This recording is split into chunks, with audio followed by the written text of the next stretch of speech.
YCP ప్రభుత్వం చేసిన విధ్వంసం నుంచి ఇప్పుడిప్పుడే రాష్ట్రం గాడిలో పడుతోందన్నారు మంత్రి నారాయణ. పశ్చిమ గోదావరి జిల్లా తాడేపల్లిగూడెంలో సుపరిపాలన తొలి అడుగు కార్యక్రమానికి హాజరైనటువంటి ఆయన ఆగస్టు 15 నుంచి మహిళలకు ఉచిత బస్సు ప్రయాణం అమలు చేస్తామని చెప్పారు. 2-3 నెలల్లో కోర్టు సమస్యలు పరిష్కరించి మున్సిపల్ ఎన్నికలు నిర్వహిస్తామని స్పష్టం చేశారు.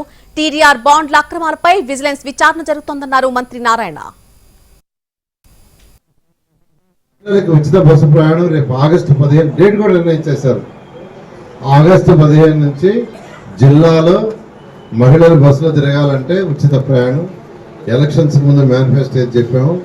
ఎన్ని డబ్బులు కాదు, డబ్బులు లేవు, కానీ ముఖ్యమంత్రి గారికి ఉన్న అపార అనుభవంతో ఈరోజు ఇవన్నీ చేసుకుంటూ వస్తున్నారు.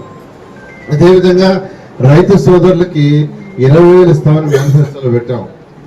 కేంద్ర ప్రభుత్వం 6,000 ఇస్తుంది, 14,000 మనం.